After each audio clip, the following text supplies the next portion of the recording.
नमस्कार दोस्तों, आज की कहानी का शीर्षक मेरी ताकत। जापान के एक छोटे से कस्बे में रहने वाले 10 वर्षीय ओकायो को जूडो सीखने का बहुत शौक था, पर बचपन में हुई एक घटना में बायां हाथ कट जाने के कारण उसके माता पिता उसे जूडो खेलने की आज्ञा नहीं देते थे।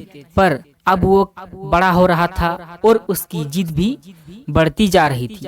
अंततः माता पिता को झुकना ही पड़ा और वह ओकायो को नजदीकी शहर के एक मशहूर मार्शल आर्टिस्ट गुरु के यहाँ दाखिला दिलाने ले गए। गुरु ने जब ओकायो को देखा तो उन्हें अचरज हुआ कि बिना बाएं हाथ का यह लड़का भला जूडो क्यों सीखना चाहता है। उन्होंने पूछा, तुम्हारा तो बायां हाथ ही नहीं है, तो भला तुम और लड़कों का मुकाबला कैसे करोगे? यह बताना तो आपका काम है।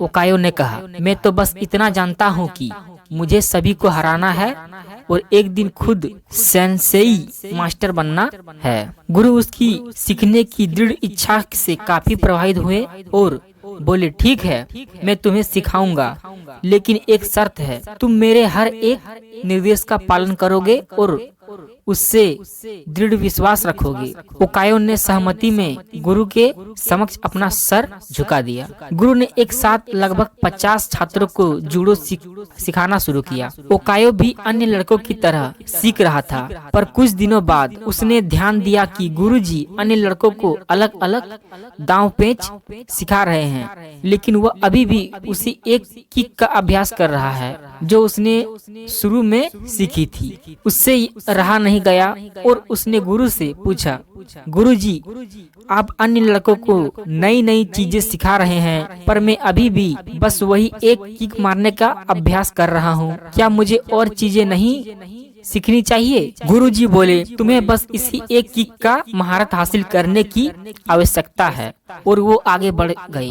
ओकायो और विस्मय हुआ, पर उसे अपने गुरु में पूर्ण विश्वास था और वह फिर अभ्यास में जुट गया। समय बीतता गया और देखते ही देखते 2 साल गुजर गए थे, पर ओकायो उसी एक किक का अभ्यास कर रहा था। एक बार फिर ओकायो को चिंता होने लगी और उसने गुरु से कहा, क्या अभी भी मैं बस यही करता रहूंगा और बाकी सभी नई तकनीकों में पारंगत होते रहेंगे? गुरुजी बोले, तुम्हें मुझ पे यकीन है तो अभ्यास जारी रखो। ओकायो ने गुरु की आज्ञा का पालन करते हुए बिना कोई प्रश्न पूछे अगले 6 साल तक उसी एक की अभ्यास जारी रखा। सभी को जूडो सीखते 8 साल हो चुके थे कि तभी एक दिन गुरुजी ने सभी शिष्यों को बुलाया और बोले, मुझे आपको जो ज्ञान देना था वो मैं दे चुका हूँ और अब गुरुकुल की परंपरा के अनुसार सबसे अच्छे शिष्य का चुनाव एक प्रतिस्पर्धा के माध्यम से किया जाएगा और जो इसमें विजयी होने वाले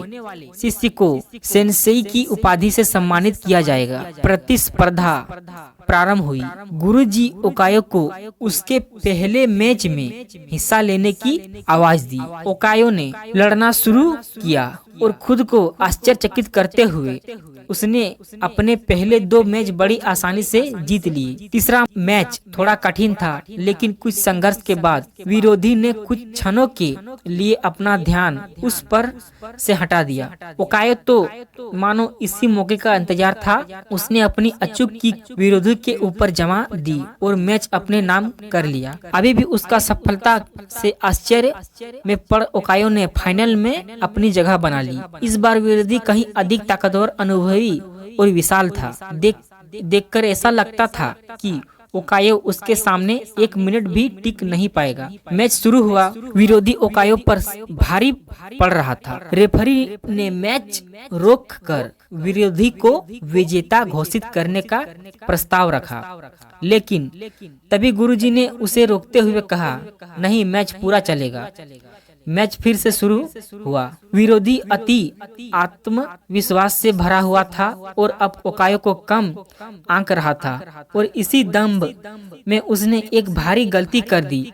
उसने अपनी गार्ड छोड़ दिया। ओकायो ने इसका फायदा उठाते हुए 8 साल तक जिस किक की प्रैक्टिस की थी उसे पूरी ताकत और सटीकता के साथ विरोधी के ऊपर जड़ दी और उसे जमीन पर धराशायी कर दिया। उस किक में इतनी शक्ति थी कि विरोधी वहीं मूर्छित हो गया और ओकायो को विजेता घोषित कर दिया गया। मैच जीतने के बाद ओकायो ने गुरु से पूछा, सेंसेई, भला मैंने यह प्रतियोगिता सिर्फ एक मूव सीख कर कैसे जीत ली? तुम 2 वजहों से जीते, गुरुजी ने उत्तर दिया। पहला, तुमने जूडो की एक सबसे कठिन किक पर अपनी इतनी मास्टरी कर ली थी कि शायद ही इस दुनिया में कोई यह किक इतना दक्षता से मार पाए। और दूसरा कि इस किक से बचने का एक ही उपाय है और वह है विरोधी के बाएं हाथ को पकड़कर उसे जमीन पर गिराना। ओकायो समझ चुका था कि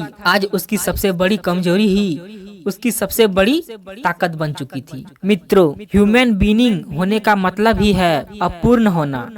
अपूर्णता अपने आप में बुरी नहीं होती, बुरा होता है हमारा उससे डील करने का तरीका। अगर ओकायो चाहता तो अपने बाएं हाथ के ना होने का रोना रोकर एक अपाहिज की तरह जीवन बिता सकता था, लेकिन उसने इस वजह से कभी खुद को हीन नहीं महसूस होने दिया। उसमें अपने सपने को साकार करने की दृढ़ इच्छा थी और यकीन जानिए जिसके अंदर यह इच्छा होती है, भगवान उसकी मदद के लिए कोई ना कोई गुरु भेज देता है। ऐसा गुरु जो उसकी सबसे बड़ी कमजोरी को ही उसकी सबसे बड़ी ताकत बना उसके सामने उसके सपने साकार कर देता है। धन्यवाद।